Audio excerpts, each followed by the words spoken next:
Hello everyone, ई teaching commerce channel में आप लोगों का स्वागत है। आज हम पढ़ेंगे काइंड्स ऑफ पार्टनरशिप, साझेदारी के प्रकार।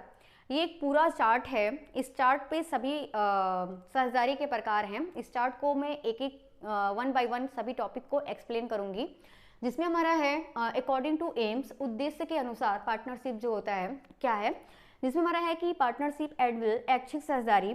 अब साझेदारी समझने से पहले ये समझ लेते हैं कि साझेदारी में कम से कम 2 लोग होने चाहिए और अधिकतम से अधिक 20 लोग होने चाहिए।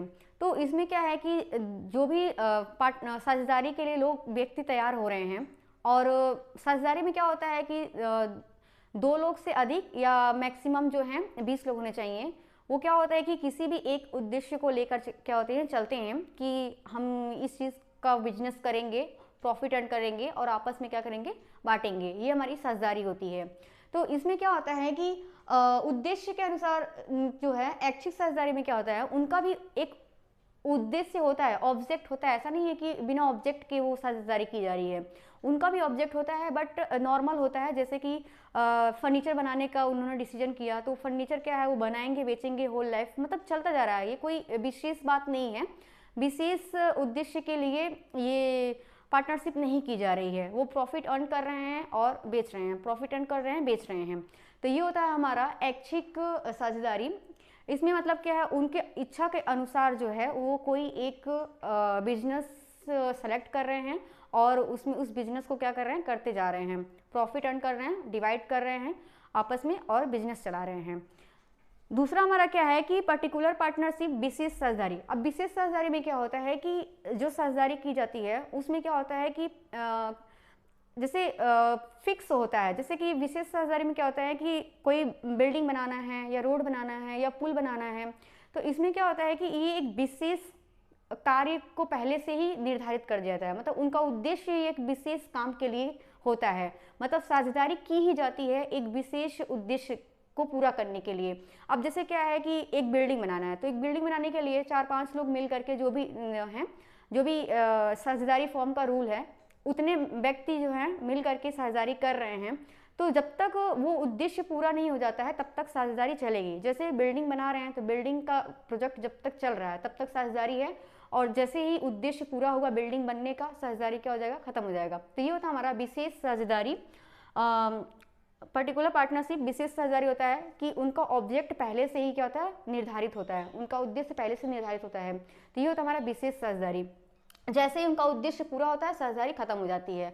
जैसे बिल्डिंग बन गई या रोड बनने का काम पूरा हो गया या फिर पुल बनने का काम पूरा हो गया, तो साझेदारी भी क्या हो जाएगा, खत्म हो जाएगा। मतलब उद्देश्य पूरा हुआ तो साझेदारी भी खत्म हो जाती है। दूसरा था अकॉर्डिंग टू टाइम, समय के अनुसार। अब समय के अनुसार क्या है कि फिक्स्ड टर्म पार्टनरशिप, निश्चितकालीन साझेदारी। इसमें क्या होता है, साझेदारी अनुबंध जिस दिन होता है, जिस दिन भी पार्टनरशिप कॉन्ट्रैक्ट किया जाता है, उसी दिन टाइम ड्यूरेशन भी निर्धारित कर दिया जाता है कि इतने टाइम तक हमारी पार्टनरशिप चलेगी, और टाइम ड्यूरेशन, टाइम जैसे ही खत्म होगा पार्टनरशिप भी क्या हो जाएगी, खत्म हो जाएगी। जैसे कि फॉर एग्जांपल एक देखते हैं कि ठंड के मौसम में ये हुआ कि ऊनी कपड़े बेचने का बिजनेस करते हैं, तो उसमें क्या फिक्स टाइम है कि जैसे ठंड खत्म होगी और क्या होगा, हमारा बिजनेस भी खत्म हो जाएगा, क्योंकि ठंड में ही उलन कपड़े का बिजनेस किया जाता है, और जैसे ही खत्म होता है बिजनेस वैसे ही हमारी साझेदारी भी खत्म हो जाएगी। मतलब अगर टाइम ड्यूरेशन 6 महीना है, 4 महीना है, जिस दिन पार्टनरशिप कॉन्ट्रैक्ट हुआ है उसी दिन टाइम ड्यूरेशन भी लिख दी जाती है। मतलब टाइम खत्म हुआ, टाइम ड्यूरेशन खत्म हुआ तो पार्टनरशिप भी खत्म हो जाएगी। और फॉर एग्जांपल में जैसे एक सीजनल बिजनेस लिया, तो जैसे सीजन खत्म हुआ तो पार्टनरशिप भी खत्म हो जाएगी। तो ये हो जाता है हमारा अनिश्चितकालीन साझेदारी, कि मतलब जिस दिन अनुबंध हो रहा है साझेदारी का उसी दिन समय भी निर्धारित कर दिया गया है कि इस समय तक हमारा साझेदारी चलेगी। जैसे 6 महीने के लिए साझेदारी की गई है, 6 महीना खत्म तो साझेदारी भी खत्म हो जाती है। दूसरा है नॉन फिक्स टर्म पार्टनरशिप, अनिश्चितकालीन साझेदारी।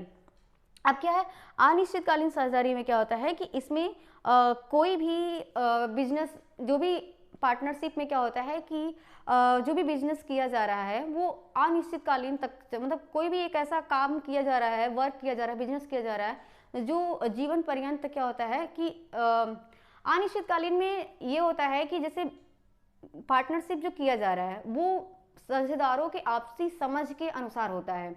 जैसे कि क्योंकि अनिश्चित है, कोई फिक्स्ड टाइम नहीं है, दो चार लोग मिलके बिजनेस करना स्टार्ट किए, उनकी आपसी समझ जैसी रहेगी साझेदारी उतने टाइम तक चलेगी। अगर उनकी आपसी समझ अच्छी नहीं बन पा रही है तो वो साझेदारी भी खत्म हो जाएगी, क्योंकि अनिश्चित है, उनका कोई भी समय निर्धारित नहीं किया गया है या कोई उद्देश्य निर्धारित नहीं किया गया है। मतलब उद्देश्य तो हमेशा होता है बिजनेस का, बिना उद्देश्य के बिजनेस नहीं किया जाता है, लेकिन क्या है कि अनिश्चितकालीन है। मतलब उनके आपसी कोऑर्डिनेशन के ऊपर डिपेंड करता है कि साझेदारी कब तक चलेगी। तो ये होता है हमारा टाइम ड्यूरेशन के अनुसार अनिश्चितकालीन साझेदारी। इसमें क्या है कि आपसी कोऑर्डिनेशन नहीं बन रहा है तो वो 10 दिन में साझेदारी खत्म हो जाएगी, और आपसी कोऑर्डिनेशन अच्छा चल रहा है तो 10 साल तक या फिर लाइफ टाइम तक जा सकता है साझेदारी। तो ये होता है हमारा अनिश्चितकालीन साझेदारी। मतलब इसमें कोई टाइम ड्यूरेशन फिक्स नहीं होता है, पार्टनरशिप के आपसी समझदारी पे निर्भर करता है कि वो कब तक पार्टनरशिप को चला सकते हैं, उसके सदस्य कब तक पार्टनरशिप को आगे ले जाएंगे, वो उन पे डिपेंड करता है।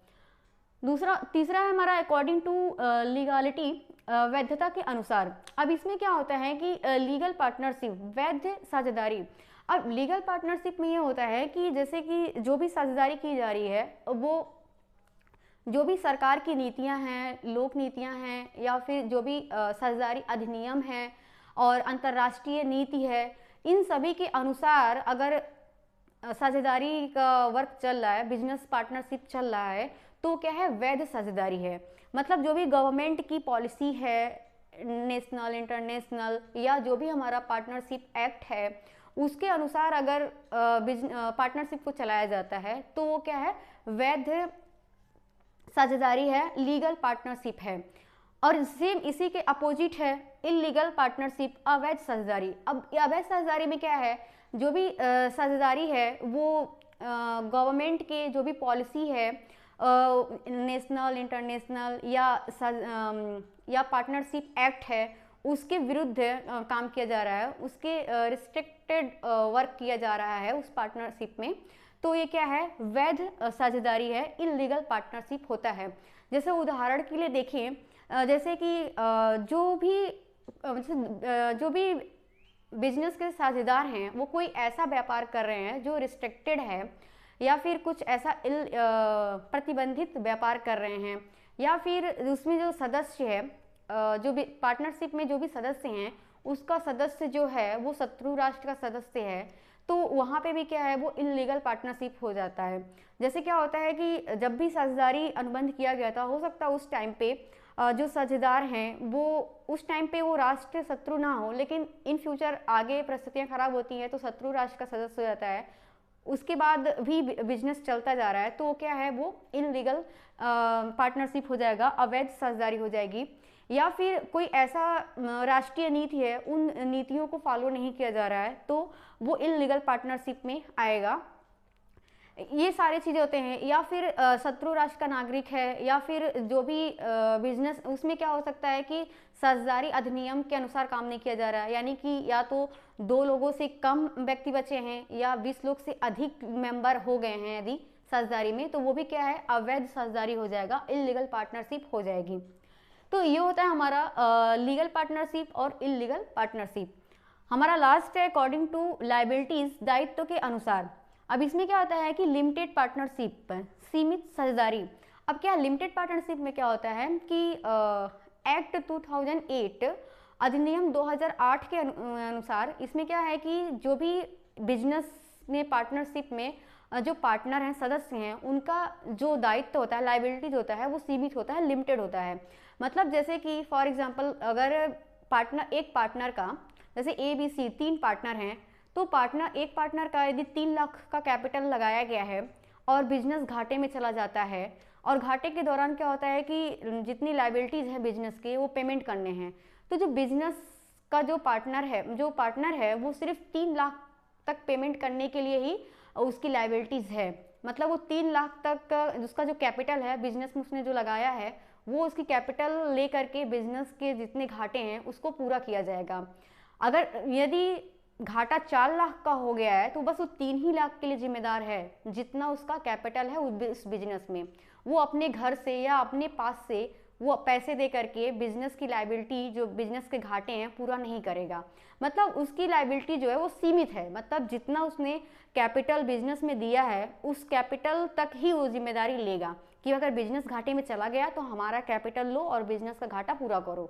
अगर घाटा उतने में पूरा नहीं हो सकता है तो उसके बाद उसकी कोई जिम्मेदारी नहीं होती है। तो ये होता है हमारा सीमित, ये होता है हमारा लिमिटेड पार्टनरशिप, सीमित साझेदारी।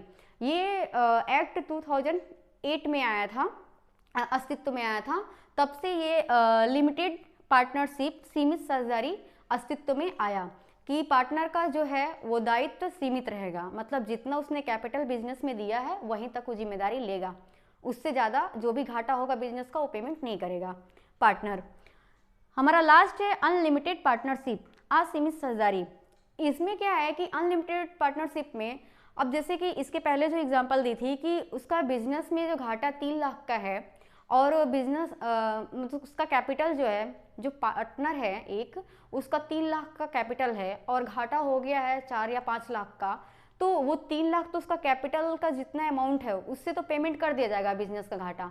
उसके बाद जो बचे हुए कैपिटल हैं, अमाउंट हैं घाटे के, जैसे 5 लाख का घाटा हो गया, 3 ही लाख का कैपिटल है, 3 लाख तो उसके कैपिटल से लेकर बिजनेस के घाटे को पूरा किया जाएगा। 2 लाख रुपया जो है उसके अपने पर्सनल एसेट्स जो हैं, उसका घर का कोई चीज़ है, उसकी पर्सनल एसेट्स बेच करके उस बिजनेस के घाटे को, जो 2 लाख बच रहा है, उसको पेमेंट किया जाएगा। मतलब कि अनलिमिटेड पार्टनरशिप, असीमित साझेदारी, इसमें क्या होता है कि उनकी जो लाइबिलिटीज़ है वो पूरा अनलिमिटेड है, मतलब बिजनेस का घाटा जितनी सीमा तक हो जाएगा पार्टनर को सभी घाटों को क्या करना है, पेमेंट करना है, चाहे उसका कैपिटल कितने का भी हो, कम हो तो भी। मतलब उसके कैपिटल, मतलब बिजनेस में जितना वो कैपिटल लगा कर दिया है उस कैपिटल से तो पेमेंट किया ही जाएगा बिजनेस के घाटे को। साथ ही साथ उसके बाद भी अगर बिजनेस के घाटों को पेमेंट नहीं किया जा पा रहा है तो उसके पर्सनल एसेट्स को बेच करके पर्सनल अकाउंट से उसके सारे बिजनेस के घाटे को पेमेंट किया जाएगा। तो ये होता है हमारा अनलिमिटेड पार्टनरशिप, सीमित साझेदारी। तो ये हो गया हमारा आज का kinds of partnership. E teaching commerce channel को लाइक, शेयर एंड सब्सक्राइब करें। ये इस एजुकेशनल प्लेटफॉर्म को सपोर्ट करें, इससे क्या होगा, मुझे भी मोटिवेशन मिलेगा और मैं और अच्छे से सभी टॉपिक्स को कवर करूँगी, क्योंकि आप लोग सपोर्ट करोगे तभी क्या होगा, चैनल जो होगा वो फीड में आएगा और ये और ज़्यादा फैलेगा चैनल और सभी लोग के पास पहुँचेगा। तो please like, share and subscribe E teaching commerce. Thank you.